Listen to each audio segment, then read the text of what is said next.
Lexi Luna stared out the window of the SUV, her sunglasses reflecting the glimmering coastline that stretched beside the highway.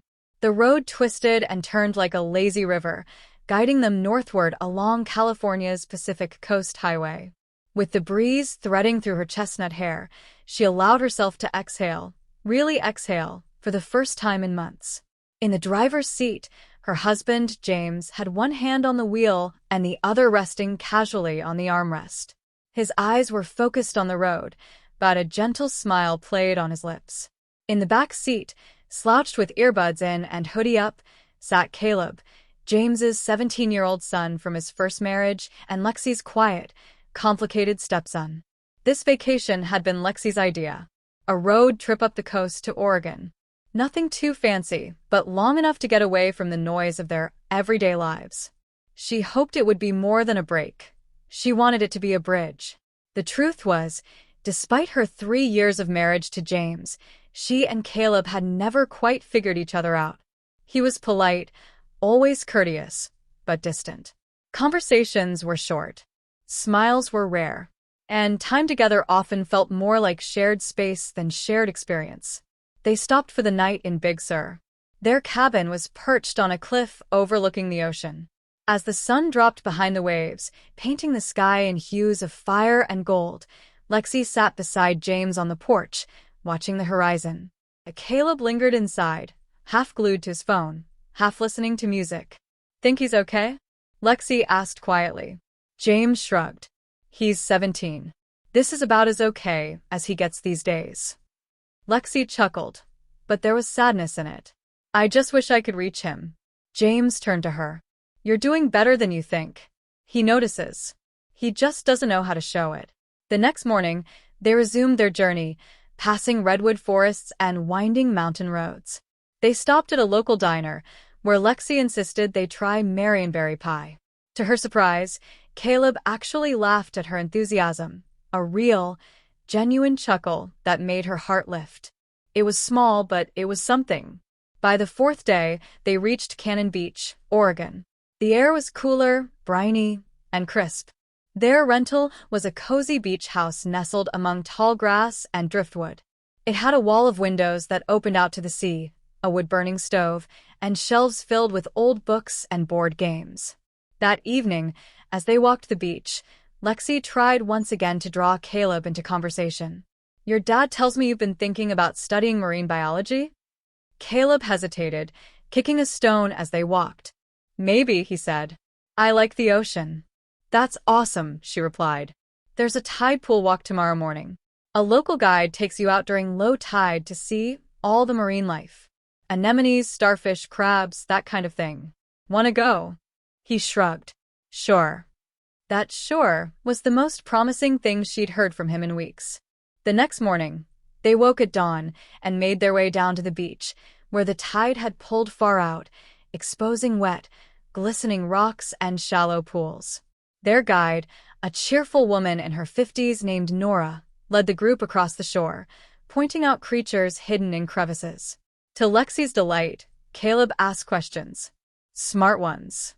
He crouched near a pool, studying a sea slug with a fascination she hadn't seen in him before. "Did you know these guys can photosynthesize like plants?" he said to Lexi, his eyes wide. "No way." "That's incredible," she replied, genuinely impressed. For the next hour, they explored side by side, slipping into easy conversation about ocean ecosystems, plastic pollution, and even his favorite documentaries. When they returned to the rental, Caleb was buzzing with excitement. That night, they sat by the fire pit outside the house, roasting marshmallows. James had brought out an old guitar and strummed absent-mindedly. Caleb leaned back in a lawn chair, arms folded behind his head, watching the stars. "I've never seen the sky this clear," he murmured. "No city lights out here," Lexi said. "Just space." For a moment, silence settled between them, but it was warm and comfortable. Then Caleb turned to her. "Thanks for planning this trip." Lexi blinked. "You're welcome." "I mean it," he added. "I didn't think I'd enjoy it. But it's cool." "You're cool." Lexi smiled. "I'll take that as a win." The next day was kayaking day. They rented 3 boats and paddled out into the calmer waters of Akola Creek, which fed into the ocean.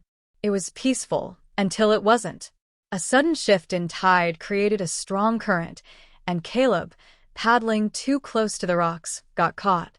Lexi reacted without hesitation, steering toward him and calling out instructions. Angle into the current, not against it. Don't fight it. He panicked, tipping sideways.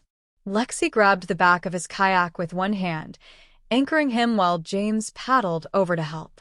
It was 10 intense minutes of coordination and effort, but they finally guided Caleb back to calmer waters.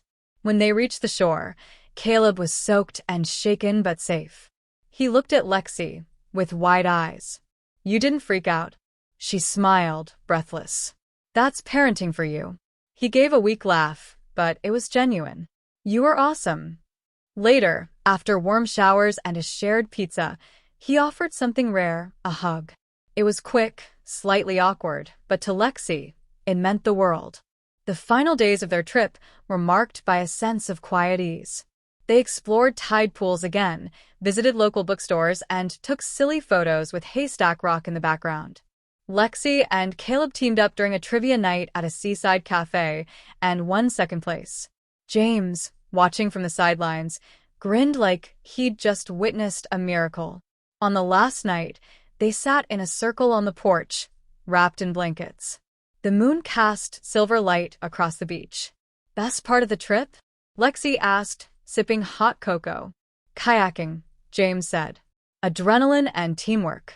"Trivia night," Caleb replied. "I think we make a good team." Lexi smiled. "We do." Then Caleb added, "I hope we can do this again sometime. Maybe next summer?" Lexi's throat tightened, but she managed a nod. "Absolutely." As they packed up the next morning, Lexi found a note tucked into the book she'd been reading. In Caleb's handwriting, it said, "Thanks for not giving up on me. You made this place feel like home." She folded the note, pressed it to her chest, and slipped it into her journal. Epilogue. Back in San Diego, life returned to its usual rhythm: work, school, chores, noise. But something had shifted. Caleb lingered longer at the dinner table. He asked Lexi for help with a science project. Sometimes he'd knock on her office door just to talk. That vacation had been more than a trip. It had been a threshold from distance to connection, from formality to family. And Lexi knew they'd cross that bridge again.